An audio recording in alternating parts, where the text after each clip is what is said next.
Welcome to Get Moving TV. I'm Dr. Chris Landon and I serve as your host.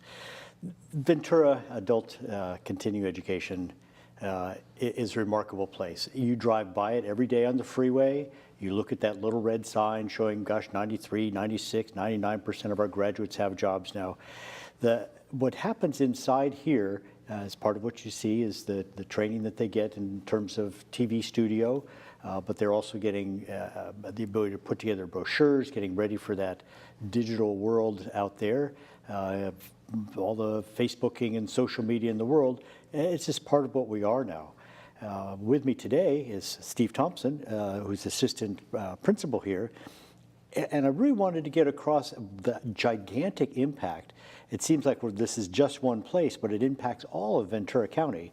We're going to talk about some of the projects that are outside of this building, in addition to what happens with our TV or medical assistant program. We'll talk later about the CAD/CAM and 3D printing, the Ventura Innovates. So Steve, how did you end up here in Ventura, besides the sail, or including the sailing if you want? Oh, how did I end up in Ventura? Yes. Well, what can I say? It was a California girl. Yes. As you probably guessed, I'm not a native Californian, but it was a California girl that I met overseas who happened to invite me over to tell me to, well, actually what she said was, California's got everything that you love. It's got surf, it's got sailing, it's got diving. The only thing she didn't mention is that the water is definitely chilly. It is chilly. Well, and it has her, which I think it has her, which kept me warm. Yes, Keeps me warm, I should say. Yeah. So yeah, that's how I came to California, and I discovered adult ed by accident. In a way, I had come 360 because I started off as a young man as an EFL teacher. In other words, teaching English as a foreign language because I wanted to travel. And I did that and wound up spending 25 years in the oil industry, mainly in the Middle East. And then when I came to California, I was looking at how am I going to support myself. I tried as a professional diving instructor for a while, but that's a cold way to make a living. And then I can't exactly remember how I found it, but I found out that there were ESL classes for immigrant students here, and I became a substitute ESL teacher.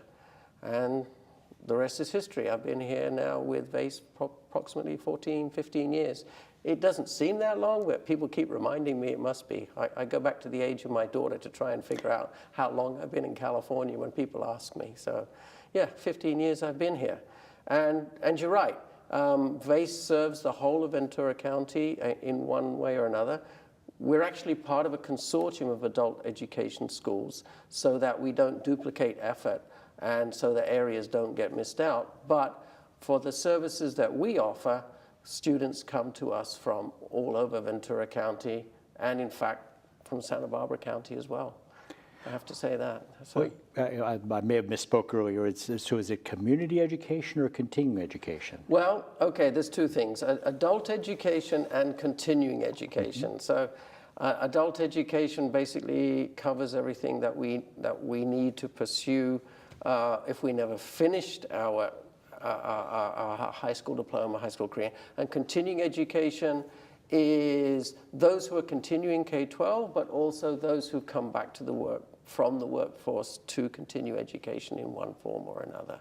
So what kind of services should that be, the GRE? Okay, so everyone's aware of VACE's career technical education programs because they're kind of high-tech and sexy like this one. But actually, we serve a lot more students outside career technical education. We serve approximately 500 students a year learning English as a second language, and over 1,000 students a year who come to us to get their high school diploma or high school equivalency, what used to be called the GED. So, and is there a technological approach now to this English as a second language? Absolutely. Well, all of our programs, our adult basic and our adult secondary education and our ESL programs all have their curriculum online. We were one of the first schools in California, adult schools, to adopt a full-time online curriculum. In other words, there's no textbook. The software doesn't replace the teacher, it replaces the textbook. And so it's a blended learning model where they spend 2/3 of the lesson in a conventional ESL lesson being taught by the teacher, interacting through the smartboard, and then they practice the skills on laptops that rotate from classroom to classroom. And similarly, our adult basic and adult secondary education is all online curriculum as well. And how would people sign up for this if they wanted to come back and finish their education? All they got to do is come to the door. We have registration every week, Monday through Friday, 8 to 5. And then we do orientation and test sessions to figure out what your level is and where you're going to start. We do that a couple of times a week. And ESL classes start a new session approximately every 9 or 10 weeks. The other programs, adult basic education, your high school diploma, your high school equivalency, it's open entry. You can start any day of the week. So what I'd say is, if you or anyone that you know needs more education, just come on down and we'll serve you. And financial assistance, when they meet with you, do you go over some of the options there? Actually, adult education in California is free, with the exception of career technical education because of the costs involved. But we are paid by the state, and also in terms of supplementary funding, also by the federal government through Workforce Investment Act funding. So all the programs are free of charges to all students except those career technical education programs. So English as a second language, adult basic education, high school diploma, high school equivalency, there's no charge. Of course, to take the actual high school equivalency exams, there's a charge because those are companies who are running them. It's either GED or HiSET that you pay to do those, but we don't charge for those. And is there what's the oldest person who's come back and said, you know, I never finished high school? Well, I would say currently now the oldest person we have in an ESL class is in her mid-70s. And we've had people get their high school diplomas over 60.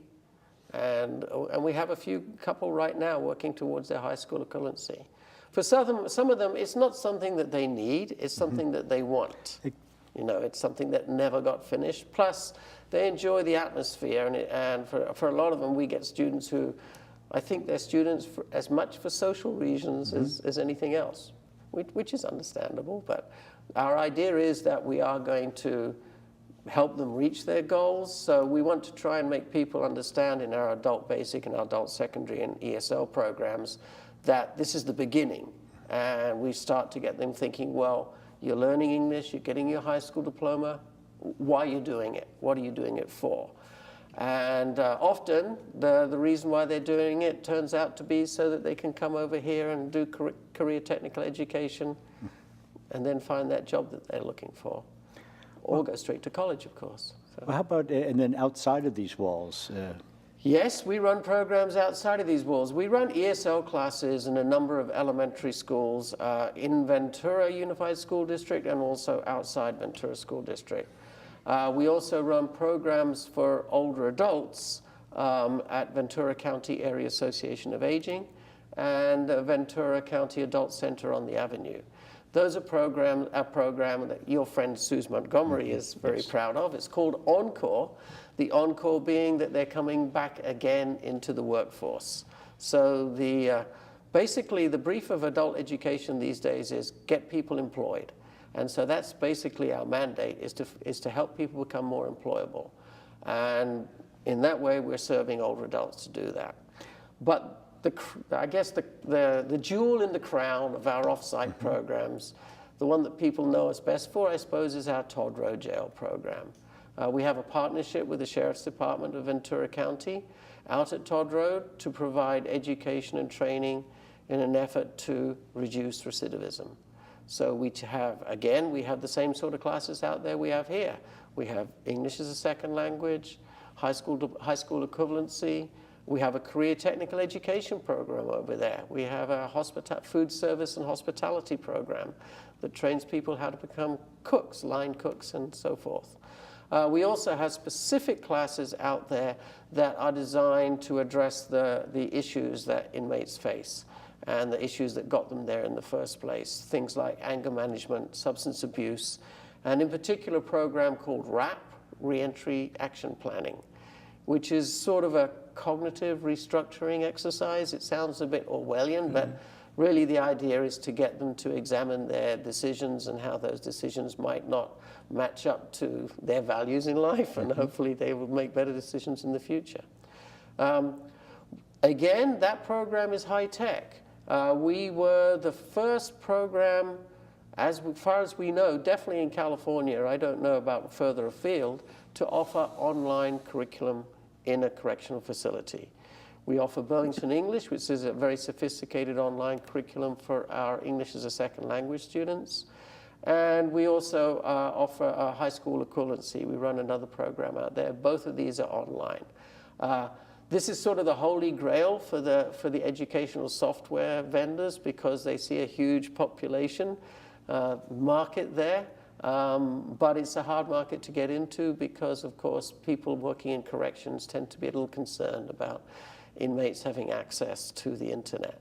But with the forward thinking of the Sheriff's Department, we were able to persuade them that we could design a firewall that would be safe, and it has proved to be so. So not only now do we offer the English as second language and high school equivalency preparation curriculum, we're also the first, I'm boasting here, but the first in California and the second in the nation to offer CASAS literacy and numeracy testing in a correctional facility. CASAS being the tool that is used to measure the numeracy and literacy of all adult students when they come into a program, and again, once again, when they leave the program, to prove that we're actually doing our jobs. And how is that working out? Again, let's have a success story. Well, I think the food service industry is... The food service and hospitality program is turning out graduates. I think to date we've had 8 graduates from that program. We are producing high school equivalency. We're also, what we're trying to do is get the inmates there to identify themselves as VACE students and come to us when they leave. Because what we're trying to do is break that cycle that gets them back in there, because recidivism is running at like 90% in California. And so we're trying to break that cycle, so we try to get them to identify a student, say, please come to us, we will help you find your next step, whatever it is. And so those who haven't finished their high school equivalency, we're trying to get them to enroll.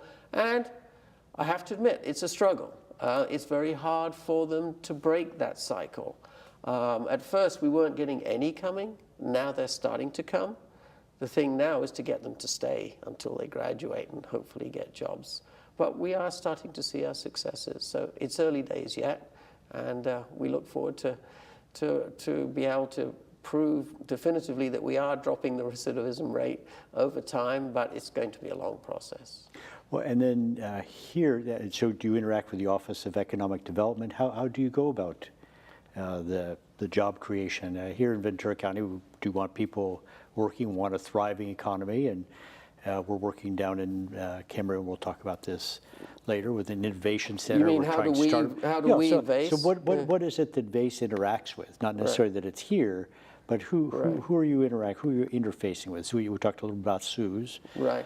Well, actually, our career technical education program interacts with all the employers in all the different program areas that we have. We have advisory committees that not only advise our curriculum, in fact, they approve the curriculum on an annual basis, but they're the ones who tell us what we need to be doing, and they're the ones who tell us what jobs there are that are needed.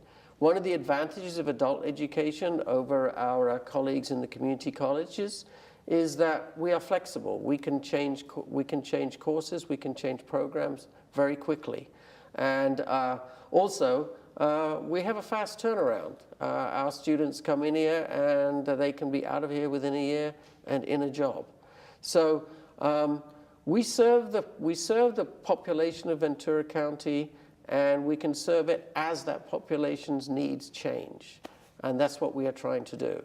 So our career technical education program does that, and so do our other programs. We actually serve the district, the Ventura Unified School District, in reducing the dropout rate there by providing credit recovery We serve, I think, I can't quote the exact number, but 400 or 500 students who otherwise were in danger of not graduating, do credit recovery with us, and then go on with their lives, hopefully to college, and hopefully some of them here. What kind of skill, since you're interacting with the employers, I know when we met with one, they said, well, we really want to start in 4th and 5th grade. This is true. The idea of the early starting is not so much that they are going to decide in 4th or 5th grade what they're going to do for the rest of their lives, but the idea is that you open opportunities for them and open that awareness for them.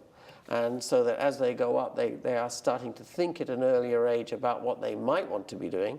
Because I don't know about yourself, but I had no idea what I was going to do even after I finished university. So the earlier we get people starting thinking like that, the better it is. In terms of the skills in modern education really are that what we have to do is develop people with critical thinking, problem-solving skills, because we are actually educating them for jobs that are changing so fast that we don't really know what these jobs are going to be by the time they get into the workforce. So we have to produce more rounded students who are capable of continuing to learn as they go on through life. We've been talking we have projects with Sierra Lindell Elementary School, and the children are choosing apps on health and fitness, and they're curating them. I mean, so we don't have librarians so much anymore, although the librarians seem to have 3D printers, and they're almost turning into places where you can make things because so much of it is online. So even a librarian's job seems to have changed, but it's all about STEM, the science and technology and engineering and mathematics, and then we keep trying to put the A in the arts, so trying to turn it into STEAM. So how do you approach STEM for adults? Because you have to know mathematics before you can get into science and so forth. Yeah, I mean, that's why we have what we call our adult basic, our adult secondary education program. Before any student can start with our career technical education program, they have to have that high school diploma or high school equivalency under their belts.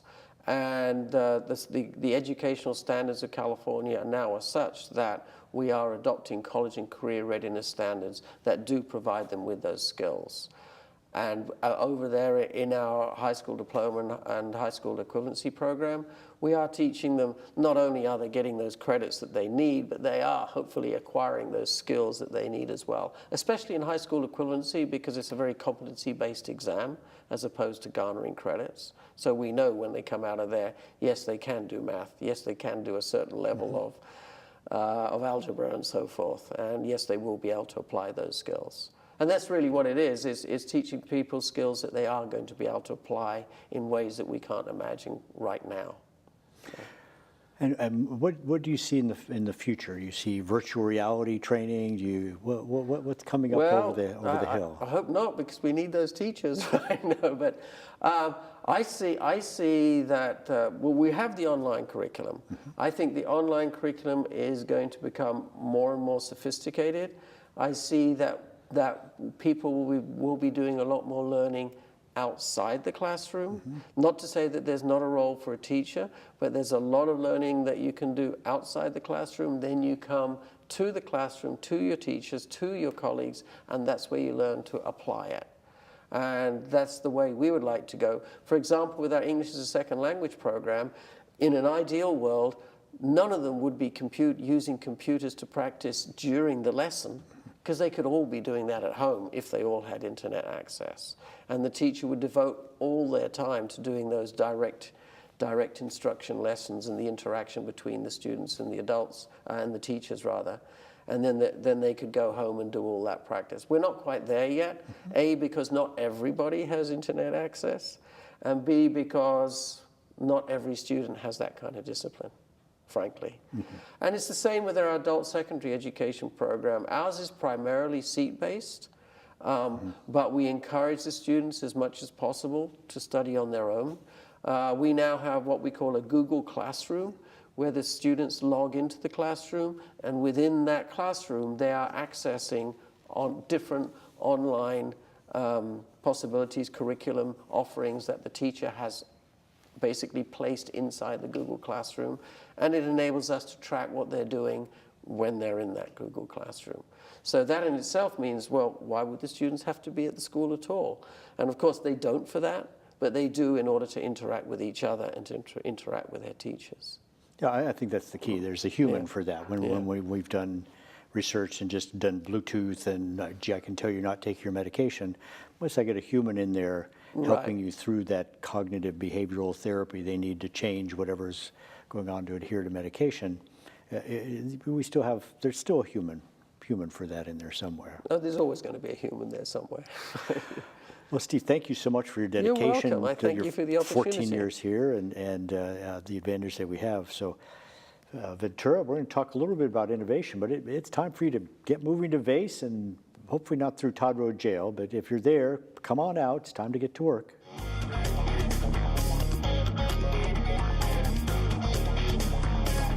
Welcome back, Ventura. I'm Dr. Landon. I'm here today with Dennis from our great CAD/CAM department. But beyond CAD/CAM, well, you're really, with VC Innovates, you're really sitting there at the future. I remember, the Sheriff's Department asking for a model of that horrendous murder at Furrier Beach because everyone would throw up when they had to go visit it. And it was pretty primitive, but although it's still there, unlike any other model made, what kind of things are happening with VC Innovates now? Well, VC Innovates is a consortium, and what it's doing is we're trying to align pathways of education between elementary school, junior high school, CTE programs or continuing education, or college, and get them started younger at their desired pathway. Now that's going to change. We know that not everybody knows what they're going to want to do when they're young, but we can give them the experience of getting out there and having these externships and mentorships with different companies outside of the classroom, and bring those things back into the classroom to get that education that they truly need. VC Innovates has been wonderful with some grants. We've been able to buy some 3D printers, 2 of them actually. We've always had 1 or 2, and they've been very generous in getting us a couple more. So we're doing a lot more for the community with those, and it's allowing us to reach out a lot more and do beneficial education to the junior highs and elementary schools. They come in and have tours, and we show them what it's about, and those are quite often the students we'll see in a couple of years. It's amazing. Well, I'm a regular visitor, of course, so we've done everything from Iron Giant making a hand, which is the Iron Giant is about waist up, with a really nice mold, and that hand just fits right in. To I've made a Pez dispenser for dispensing enzymes. And I just had a young woman the other day, didn't want to take enzymes for her pancreatic insufficiency, didn't want to open the bottle up because, so she's at home with the ones we made, and she's glittering them up so that it's something fun, something social. And so being able to bring that kind of project to you. And then, we printed up a gigantic template for a car that I'm building, the cycle cart that I'm building. So what kinds of fun projects are you working on? Can you scan things now? We have a 3D scanner, and we can scan anything from this studio, realistically, to a dime.